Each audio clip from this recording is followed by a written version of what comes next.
For these screws, they are smaller. You might think you need a smaller screwdriver, but it'll strip them.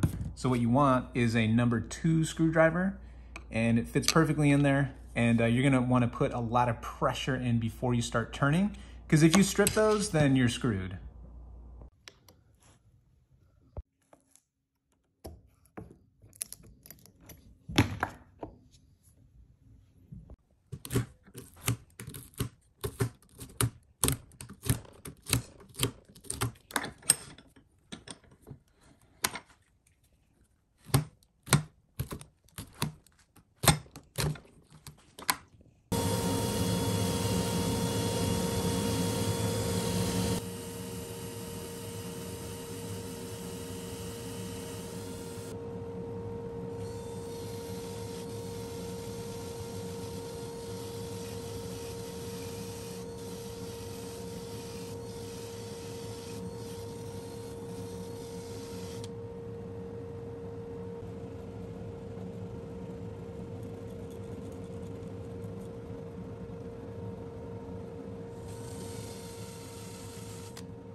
All right, so we went ahead and scraped all the polyurethane off of here with a wire brush.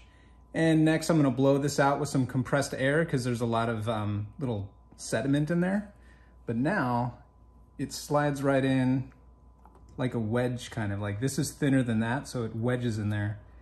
And there's enough to where I can just pound it the rest of the way to get it flush here. And that's it. It's very high effort, not easy. I don't know how you're gonna do this without clamping it in a vise to put pressure on it, but there you go, that's how I'm doing it. One down, one more to go.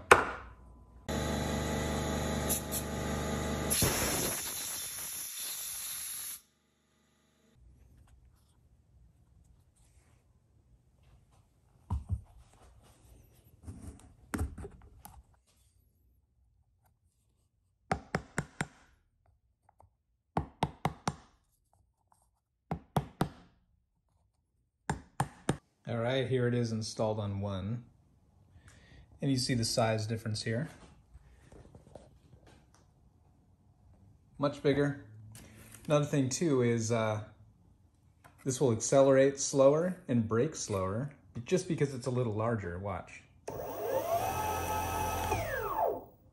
See how this one stops spinning a little later? It's just more wheel mass to take care of. But overall, once everything was tight, then it seems really smooth. Of course, this one came up really easily. Check it out. So that's just peeling right off.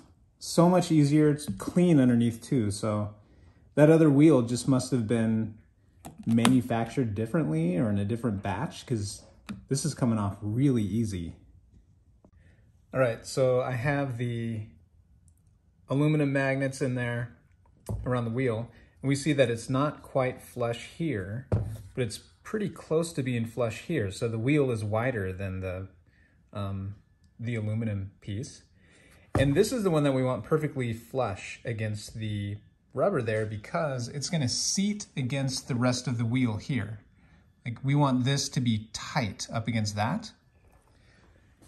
So that means that this has to be flush. Now, if I put this cover plate on first, right? If I put that on there first, then these little nuts are gonna pull it through, and it'll come through maybe a little bit too far there. And then when I tighten it here, then it's not gonna touch here. So what we wanna do is get this flush and then put it on the wheel first, and then come around and do this outside plate. Because the most important thing is that it sits tight here, right? We want this to be in contact, and this plate here just kind of squeezes in the rest of the wheel. All right, so I've got the metal piece in there. I've got this off, and we're going to put that on like that. Most important thing now is to make sure that there's nothing in here. This has to be totally clean, no pieces of metal. There's these tiny little washers. You wanna make sure they're not in there because these magnets will pick them up. Then there's no metal around here. This is clean, everything's clean. And now watch your fingers, because this will suck in really fast. You could pinch yourself right there. So you gotta be super careful. See that? And we want to tighten this first before we go over here and we put the wheel cover on, because we want this aluminum to be seated in there first against the axle. This just holds the wheel in place and kind of compresses the polyurethane so that it doesn't fly off. And we want that tight first. If you put this too tight first and then try to tighten this, well, you might not seat it all the way. So this first and then that. One thing I noticed is that sometimes once I would get this tight, it would grind. Just the magnets were not aligned, so it would stick in one spot. And to fix that, I loosened all of these and then just did a 1/8 of an inch turn on opposite ends, like in a star pattern kind of, until it was all evenly seated. And that aligned the magnets perfectly to where it didn't bind like that. All right, last step is to install these wheels. And it's really easy. Just make sure you got the logos on the outside and you tighten this. Not too tight to where it binds the wheels, but it should roll real smooth. And these are great. I've already taken this for a test drive, and I've noticed that it's a lot smoother, and carving is wonderful in these. I did notice it's not as smooth as the urethane wheels because we have this tread here. So there's a slight vibration, not a huge deal. And also it made it as if the acceleration was one level down, right? So acceleration felt like a 3, even though it's on a 4. Same with braking. Braking I have on a 3, it felt like braking went down to a 2, and that's just because it's a bigger wheel. So I may move braking back up to a 4 and keep speed at 4, and top speed was increased though. I was able to go a lot faster. One quick thing for a comparison is this is the hub wheels. As fast as they'll go. Very quiet, very smooth. And those are hubs. I just wanted to compare right here. This is a belt drive board, and I've got some 6374s on there. It's a torque board, and this thing is a monster. It's a little louder.